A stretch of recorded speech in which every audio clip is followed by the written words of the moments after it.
मजीदी साहब, कैसे देख रहे हैं सर आप इस पूरे मामले को? कौन है ये लोग और इन लोगों के खिलाफ कोई फतवा जारी क्यों नहीं करता है? क्यों इन लोगों की कड़ी मजम्मत नहीं की जाती है? क्यों इस्लाम धर्म को मानने वाले जो विद्वान लोग हैं, क्यों वो आगे नहीं आते हैं और कहते हैं कि इन लोगों का इस्लाम से कोई ताल्लुक नहीं है?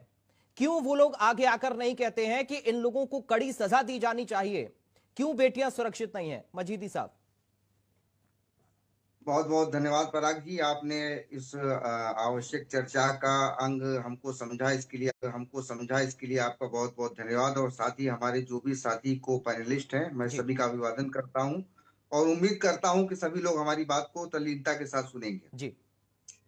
देखिए, ऐसा है कि दो घटनाओं का आपने जिक्र किया। हम्म। एक घटना तो संभल की घटना है और दूसरी घटना जो है ये देवरिया की घटना है। हम्म। तो संभल वाली घटना के संबंध में हम सिर्फ आपको ये कहना चाहते हैं कि ये जो भी सारी चीजें हो रही हैं, इसका किसी भी तरीके से मजहब इस्लाम से किसी भी तरह से जर्रा बराबर भी ताल्लुक नहीं है। हम्म। क्योंकि पवित्र कुरान के तीसरे अध्याय में एक आयत है, ला इकराहा फिद्दीन, जिसका मतलब है कोई जबरदस्ती नहीं है दीन में।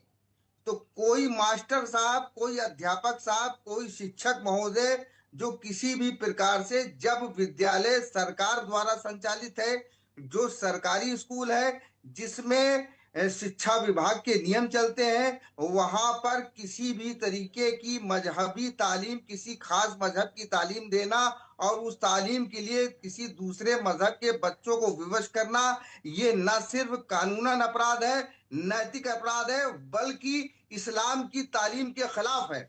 ऐसे लोग जो इस्लाम को बदनाम करने का काम करते हैं, उत्तर प्रदेश सरकार और वहां के डीएम ने जो कार्रवाई की है, बड़ी छोटी कार्रवाई की है। जी। ऐसे लोगों के खिलाफ राष्ट्रीय सुरक्षा कानून के अंतर्गत कार्रवाई होनी चाहिए। लेकिन दूसरी बात जो आपने मजीदी साहब, केवड़िया की, सवाल ये है ना सर, हम यहां पर सर बैठकर कड़ी निंदा कर रहे हैं, लेकिन लेट मी एक्शन कंप्लीट कैसे सर, होगा सर? प्रशासन सर अपना लेट काम मी करेगा ही, कंप्लीट। प्रशासन तो करेगा सर, उसको सर छोड़ सर दीजिए। मुझे वो पूरी तो करेगा ही, मुझे प्रशासन को काम करना पड़ेगा, मुझे बात सरकार पूरी को करने जवाब देना दीजिए। पड़ेगा। मैं सर ये मुझे चाह रहा हूं कि क्यों जो मुझे समाज पूरी के, बात जो करनी धर्म के, दीजिए। जो मजहब के ठेकेदार हैं, वो क्यों नहीं मैं सामने आ रहे हैं सर? वो क्यों मैं सामने नहीं उसी आ पे रहे आ हैं? रहा हूँ, मुझे बात कहने तो दीजिए पूरी। जी बोलिए। मेरी बात तो पूरी हो जाने दीजिए। अभी तो सिर्फ आपने दो घटनाएं बताई, पहले पहले घटना का मैंने स्पष्टीकरण दिया, दूसरी घटना की तरफ आ रहा हूं। जी। जो देवरिया का मामला बताया जा रहा है, जिस तरीके से आपके द्वारा और ये जो अभी जो आपके एक्सपर्ट महोदय लखनऊ में बैठे हुए भाई साहब, उनके हम्म। जरिए जो बात सामने आई है, देखिए मजहब इस्लाम बगैर अक्द के, बगैर निकाह के किसी गैर महरम के नजदीक जाने से वर्जित करता है। जी।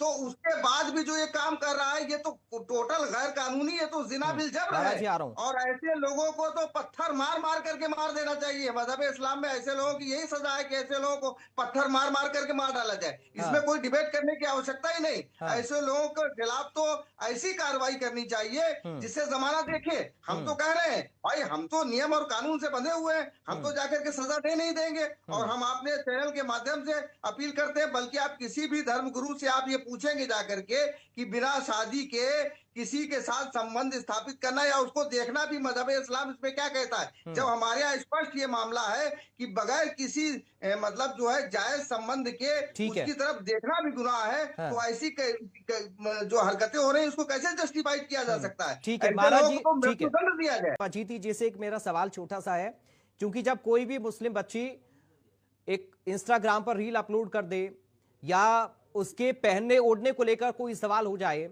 कहीं गाना गा दे या कहीं उसके डांस का कोई वीडियो वायरल हो जाए, तो तुरंत फतवा जारी हो जाता है।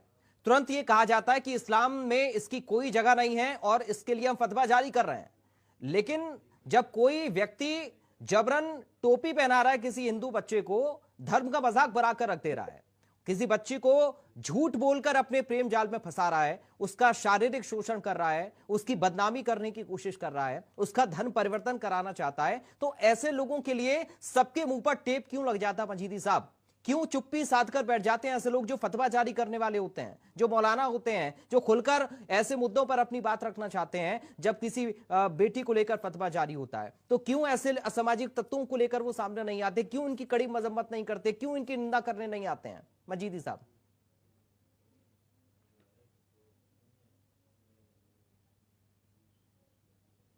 देखिए, बहुत अच्छा सवाल किया आपने और मुझे उम्मीद है कि आप बगैर रोके टोके जो है मुझे अपना जवाब पूरा देने देंगे। बोलिए सर।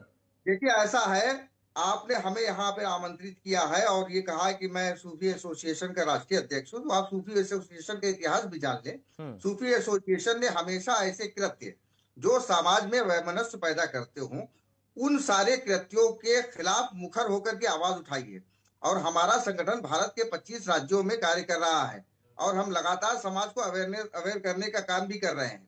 देखिए, जहां तक ये बात फतवेबाजी वाली बात है, तो ऐसे लोगों पर के लिए फतवा देने की जरूरत ही नहीं है, जबकि इस्लाम साफ साफ कहता है कि वो संबंध ही नहीं, वो जायज ही नहीं है जो बगैर शादी के या बगैर विवाह के कोई संबंध स्थापित किया जाए, उसको तो अनैतिक इस्लाम साफ साफ कह रहा है।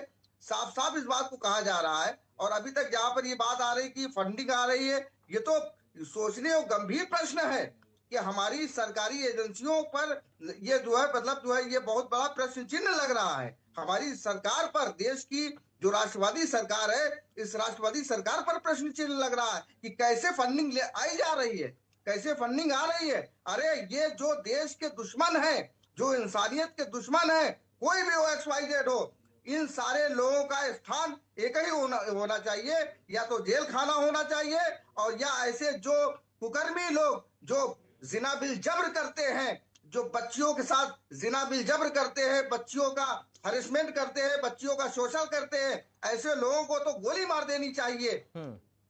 ऐसे लोगों का समाज में कोई स्थान नहीं होना चाहिए। ठीक है। जो पर स्त्री पर या पराई बेटी पर गलत निगाह रखते हैं। ठीक है। सर मजीदी साहब, एक फाइनल रिएक्शन, क्या ये सिर्फ मुख्यमंत्री की जिम्मेदारी है कि हर स्कूल में जाएं और वहां पर बच्चों से बात करें?